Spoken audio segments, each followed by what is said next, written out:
Is drinking coffee breaking one of the precepts, since it has so much caffeine? No, but there are a lot of unwholesome things that don't break the precepts. I think cigarettes are probably borderline, but probably not breaking the precepts, because they don't impair your mind to the extent that would be necessary to call it pamadatthana. If you called cigarettes pamadatthana, grounds for negligence or drunkenness, then so many different things would also be grounds for negligence. And so people say, well, the Thai people were trying to, this Thai group of meditators were trying to convince me that gambling was breaking the fifth precept, because gambling makes you negligent. So they translate pamada as negligent, but it's so clear that what is being meant here, it's not negligence, it's drunkenness. If gambling truly makes you drunk, so that you can't see the cards in front of you, then okay, gambling is a pamadatthana, but it's not. Gamblers can be very clever, and their minds are very sharp, but it's an addiction. Not all addictions. If that were in the fifth precept, then having sexual intercourse would be in the fifth precept, because having sexual intercourse is intoxicating, and yet it's not even the third precept, and so on. So I've said this before, that the five precepts aren't all-inclusive. They're not comprehensive. They're a guideline, and they're five things which an enlightened being would never do. But there's a lot more things that an enlightened being wouldn't do. To answer your question directly, well, that is a sort of a direct answer. But to talk about what is caffeine, see, we don't have meditators. I don't let meditators drink caffeine, but it's a more subtle reason. I don't believe it's going to make them drunk, because it's not going to make them drunk. But it gives an artificial amount of energy. I used to drink coffee. A lot of monks drink coffee. It's what they have because they can't eat in the evening, so they have coffee.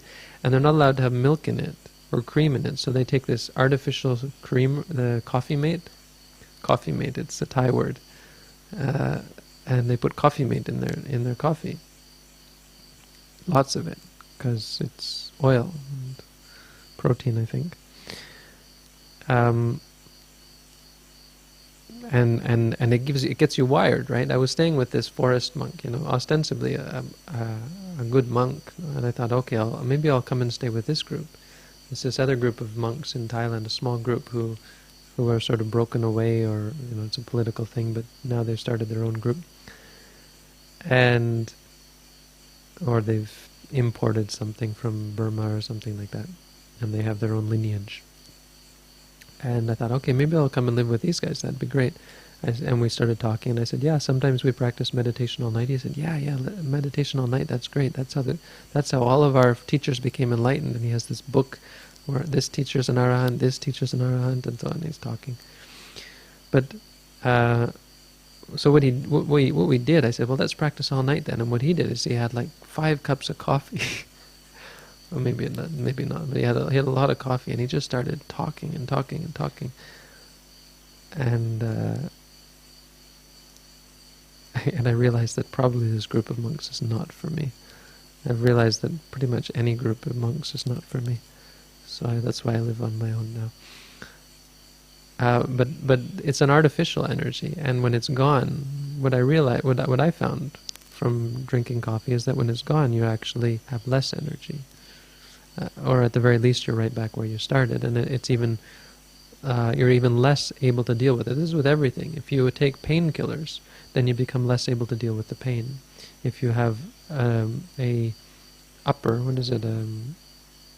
What do you call an upper? Stimulant.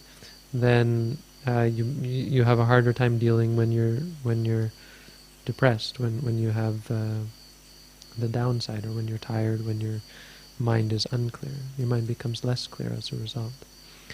So for that reason, it's a danger. It's a very bad thing. Another thing about coffee, and it goes even further, or it shows this sort of thing, how it's dangerous. I've seen 2 meditators go crazy. Neither one was my student, so don't get thinking. But I watched them I was with them when they went crazy, and I actually had to help deal with them. I spent 4 nights in a mental hospital with one of them. It turns out both of them were drinking coffee all night. They were instructed by their teachers to practice meditation day and night, walking and sitting.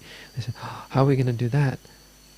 And they both had the same bright idea: let's drink 10 cups of coffee or whatever. Incredible. It was to that extent. It was like 8 cups of coffee, I think.